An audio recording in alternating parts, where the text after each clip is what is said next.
आज तो बहुत देर हो गई है काम करते करते, पता ही नहीं चला कब 6 बज गए। हाँ सुनीता, चलो अब घर चलते हैं। माँ और कंचन हमारी राह देख रहे होंगे। रोशन और सुनीता अपने सिर से सीमेंट का तसला उतार हाथ पर धोकर जाने लगते हैं कि तभी कहाँ जा रहे हो तुम लोग? मालिक, 6 बज गए हैं, इसलिए हम घर जा रहे हैं। अभी तक कोई मजदूर उठा है अपने काम पर से जो तुम लोग जा रहे हो? चुपचाप से काम करो। लेकिन मालिक, हमारा तो काम करने का समय सिर्फ 6 बजे तक ही है। तुम लोग मजदूर हो, कोई बड़ी कंपनी में काम करने वाली कर्मचारी नहीं हो जो 6 बजते ही घर चल दिए, समझे? जोगिंदर की बात सुन बेचारी सुनीता और रोशन मजदूरों के साथ काम पर लग जाते हैं और देर रात 9 बजे तक काम करके अपने घर लौटते हैं। माँ, बाबा, आप आ गए? मैं कब से आप दोनों का इंतजार कर रही थी। पता है, दादी माँ की दवाइयाँ भी खत्म हो गई हैं।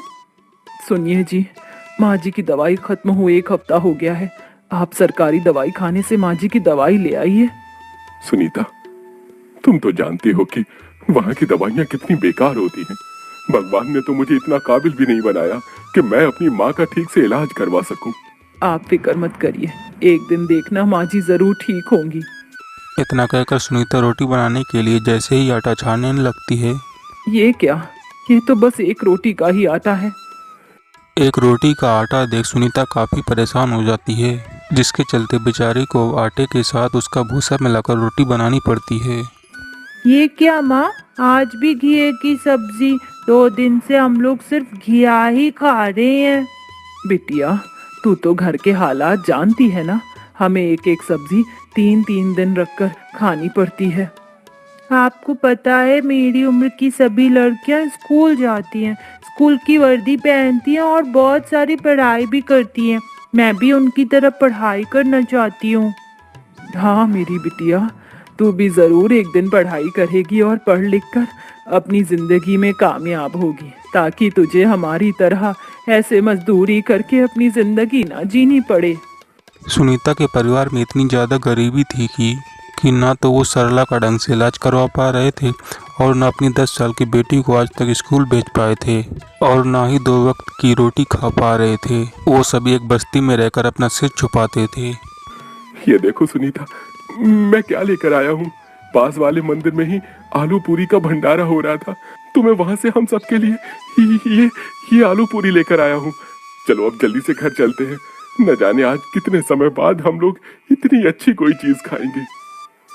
रोशन की बात सुन सुनीता की आंखों में आंसू आ जाते हैं। सुनीता और रोशन आलू पूरी लिए घर जाने लगते हैं कि तभी रास्ते में सुनीता को एक सुंदर सी गाय दिखाई देती है जो जोर जोर से आवाज निकाल रही होती है। देखिए ना, ये कितनी सुंदर गाय है, लगता है इसे भूख लगी है।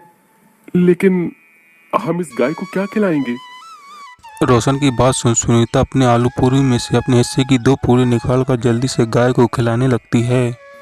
मेरा मन नहीं कर रहा है कि मैं इस गाय को यहीं छोड़ दूं। क्या हम इसे अपने साथ ले जाएं? हमारे पास खुद के खाने के लिए तो कुछ है नहीं, हम भला इस गाय को क्या खिलाएंगे? मैं जानती हूँ, लेकिन आप फिक्र मत करिए, मैं इसे अपने हिस्से की रोटी दे दूंगी, लेकिन इसे भूखा नहीं रहने दूंगी। सुनीता का गाय के प्रति इतना प्यार देख रोशन सुनीता को मना नहीं कर पाता, जिसके बाद सुनीता उस गाय को अपने साथ घर ले आती है और ये गाय भी अब सुनीता के परिवार का हिस्सा बनकर उनके साथ रहने लगती है। वहीं सुनीता उस गाय का नाम प्यार से भूरी रखती है।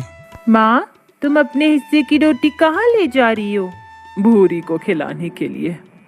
माँ, तुमने कल रात से कुछ भी नहीं खाया और अब अपनी रोटी भी भूरिया को खिलाने के लिए जा रही हो।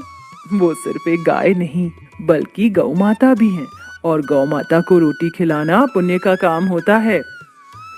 सुनीता खुद भूखी रह लेती थी, लेकिन कभी भूरी को भूखा नहीं रहने देती थी और ऐसे ही कुछ दिन गुजर जाते हैं। सब कुछ ठीक चल रहा था, लेकिन एक दिन मैं अपनी बच्ची पत्नी को लेकर कहाँ जाऊंगा? इस झोपड़ी के अलावा हम लोगों का कोई और दूसरा सहारा नहीं है। हम आपकी मजबूरी समझ सकते हैं, लेकिन ये सरकार का ऑर्डर है, हमें जल्द से जल्द इस पूरी बस्ती को खाली करना होगा। अगर आप लोगों ने ये बस्ती खाली नहीं की तो हमें जबरदस्ती आपसे इस बस्ती को खाली करवाना पड़ेगा। सरकारी कर्मचारी बस्ती वालों से जबरदस्ती बस्ती खाली करवा देते हैं। सुनीता का पूरा परिवार अब बेघर हो जाता है। रोशन अपनी बूढ़ी बीमार माँ को पीठ पर उठाता है। वहीं सुनीता हाथों में पोटली लिए और बेटी का हाथ पकड़े सड़कों में दर दर भटकने लगती हैं। हम लोग क्या अब ऐसे ही सड़कों पर घूमेंगे? अब हमारा कोई भी घर नहीं है। भगवान ने हमारी किस्मत में और कितने दुख लिखे हैं ये मुझे भी नहीं पता। मैं भी देखती हूँ भगवान हमसे और कितनी परीक्षा लेगा। किस्मत और गरीबी का मारा पूरा परिवार एक पेड़ के नीचे बैठ जाता है और भूखे प्यासे उस पेड़ के नीचे अपनी रात गुजारते हैं। अगली सुबह अब हम लोग क्या करें? मुझे तो कुछ समझ नहीं आ रहा है। सबसे ज्यादा फिक्र मुझे कंचन और मांझी की हो रही है। सुनीता, यही पास में खेत है, वहां पर काफी सारे फूस है। मैं सोच रहा था जंगल से कुछ लकड़ियां लाकर उसे और फूस को उसकी झोपड़ी बना लेते हैं। कम से कम सिर छुपाने को आसरा तो मिल जाएगा। मैं भी आपके साथ चलती हूँ। रोशन सुनीता मिलकर ढेर सारी लकड़ियां इकट्ठा करते हैं और साथ ही साथ खेत से फूस लाकर लकड़ी और फूस की मदद से कुछ घंटों के अंदर सिर छुपाने के लिए कच्ची सी झोपड़ी बनाकर तैयार कर लेते हैं। और भूरी के लिए भी लकड़ी और फूस की मदद से एक छत तैयार कर देते हैं। जिसके बाद अब सब वो झोपड़ी में जाते हैं और भूखे पेट ही सो जाते हैं। अगले दिन सुनिए, ये सुबह सुबह हमारी भूरी कहाँ चली गई है? कब से ढूंढ रही हूँ, मिल ही नहीं रही है। अरे इसमें इतना परेशान होने वाली कौन सी बात है? सामने ढेर सारे खेत है ना, तो वहीं पर घास खाने के लिए गई होगी। माँ, आप तो जानती हो कि भूरी को हरी हरी घास कितनी पसंद है। थोड़ी देर में आ जाएगी। कंचन और रोशन की बात सुन सुनीता थोड़ी शांत होती है। माँ, बहुत भूख लगी है। 2 दिन हो गए हैं कुछ खाए हुए। अब तो भूख के मारे पेट में भी दर्द शुरू हो गया है। दर्द तो अब हम सबके पेट में है, लेकिन क्या करें? मालिक समय से पहले पैसे देंगे नहीं और हमारे पास भी कुछ खाने के लिए सामान नहीं बचा है। सुनीता इतना बोलती ही है कि तभी वो झोपड़ी के अंदर से सुनहरी रोशनी निकलती है और देखते ही देखते उन सब के सामने ढेर सारा खाना आ जाता है, जिसे देख वो सभी चौंक जाते हैं। हे भगवान, ये क्या? ये इतना सारा खाना है, अचानक कैसे आया? ये सब कैसे हुआ? ऐसा लग रहा है किसी ने जादू से ये खाना हमारे पास भेज दिया हो। माँ, बाबा, अगर ये जादू से हुआ है तो फिर मुझे पढ़ने के लिए जादू से किताबें भी मिल सकती है ना? कंचन के इतना बोलते ही उसके सामने ढेर सारी किताबें आ जाती हैं, जिसे देखो बहुत ज्यादा खुश हो जाती है। सभी लोग ये मंजर देखकर बहुत ज्यादा हैरान हो जाते हैं। उन्हें कुछ समझ आता कि उससे पहले ही वहाँ भूरी आ जाती है। ये क्या भूरी, तू कहाँ चली गई थी? तुझे पता है मैं तेरे लिए कितना परेशान हो रही थी। सुनीता के इतना बोलते ही भूरी के अंदर से सुनहरी रोशनी निकलती है और देखते ही देखते भूरी गाय माता के रूप में बदल जाती है। मैं गौ माता हूँ सुनीता। गाय का रूप लेकर मैं धरती लोक पर भटक रही थी। किसी भी मनुष्य ने मुझे एक रोटी देकर मेरी सहायता नहीं की, लेकिन तुमने मेरी सहायता की और मुझे अपने घर लेकर आई। तुमने हमेशा मुझे अपने हिस्से का भोजन कराया। अपनी बच्ची की तरह ही तुमने मेरा ख्याल रखा है। इसलिए वरदान के रूप में मैंने तुम्हारी इस झोपड़ी को एक जादुई झोपड़ी में बदल दिया है। अब तुम जो चाहो इस झोपड़ी से मांग सकते हो। गौ माता की बात सुनो वो सभी लोग बहुत ज्यादा खुश होते हैं, जिसके बाद गौ माता वहाँ से गायब हो जाती है। ऐ जादू झोपड़ी, न जाने हम लोग कितने समय से यही पुराने फटे कपड़े पहन रहे हैं। हमारी मदद करो और हमारे परिवार को नए कपड़े दे दो। रोशन के इतना बोलते ही उन सभी के पुराने कपड़े नए कपड़ों में बदल जाते हैं। ऐ जादुई झोपड़ी, मेरी सास पिछले कई समय से बीमार है, इन्हें भी ठीक कर दो। सुनीता के इतना बोलते ही सरला बिल्कुल ठीक होकर अपने पैरों में खड़ी हो जाती है।